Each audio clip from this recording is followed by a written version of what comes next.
am your average American teenager. I wake up every morning, I go to public school, I play sports after school, and I have a job on the weekends. It's what can be perceived as pretty average, right? Now what if I told you there was a little twist to my story, something that wasn't quite so predictable? My entire family comes from a small Middle Eastern country called Lebanon. So I guess then you could say that makes me Lebanese. I'm of Lebanese origin, I grew up speaking their language and practicing their traditions. But then I was born and raised in the United States, so I guess that makes me American. This back and forth of questions that I have in my head often leaves me asking myself, who am I? Now, in truth, there are millions of first-generation immigrant kids out there like me who ask themselves the same question and have the same identity crisis that, like you just watched me have, but to an even larger degree. And this is especially true of kids who still have roots in the countries that their families came from, the way I do. Every few years, my family returns to Lebanon to visit some extended family and family friends.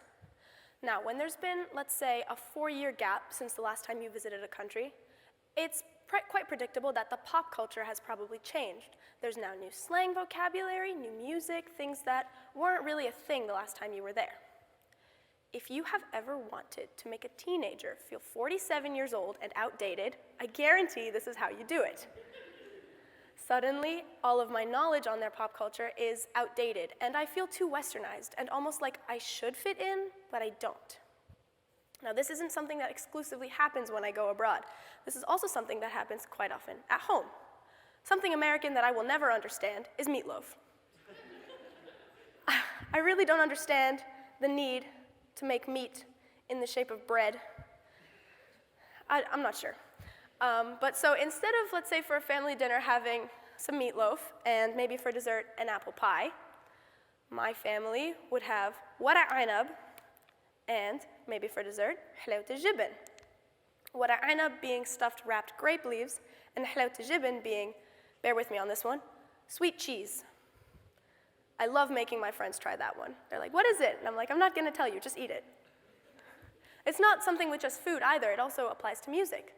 Instead of on a road trip listening to a band like Big Time Rush, my parents might play Fairuz.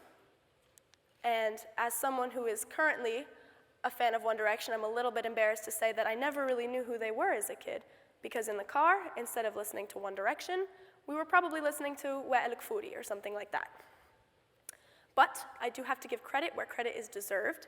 My parents did try to give us a taste of American culture growing up, so that way we weren't completely unaware when we entered school systems. So I can guarantee you that to this day, I can still sing the entirety of Waka Waka by Shakira.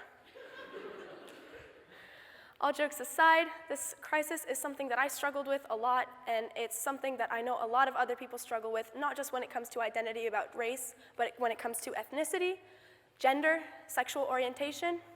And through the struggle of trying to find out whether I was primarily American or primarily Lebanese, I felt split between both, kind of like a superhero who was trying to live two identities. Now, the way I was able to come to terms with my identity was part of an easy 2-step process. The first step being acceptance. Now, acceptance has a lot of meaning, or a lot of different meanings, depending on what context it's put in. So let's talk about this one. Acceptance, the action or process of being received as adequate or suitable, typically to be admitted into a group. I'm sure we can all agree that's a pretty standard meaning of the word acceptance. What I'm here today to do is to tell you that that is wrong. Acceptance does not have to be you conforming into one group. Part of me accepting the fact that I am not just Lebanese and not just American was realizing that I am both and that I can be both. And it's okay to not have to be one or the other, and it's okay to be both. Which leads me directly into my second step, celebration. Something about being brought up biracial for me was that I was introduced to a second language and a second culture very early on in my life, which helped me grasp the skill of language learning very quickly, and has quickly become something that I am extremely interested in. I love learning about new languages and new cultures. And as someone who's currently fluent in 2 languages and working on a third, I can definitely say that this is one of my passions in life, and something that really probably wouldn't have been something that I had thought of unless I was brought up this way. And it is because of being brought up in two cultures that I was able to find this love and able to find this skill that I have. In a world full of diversity, it is okay to not fit into one standard or into another. Being a US citizen and born and raised in the United States doesn't make me any less Lebanese. And being of Lebanese origin doesn't make me any less American. It just makes me more of me. Thank you.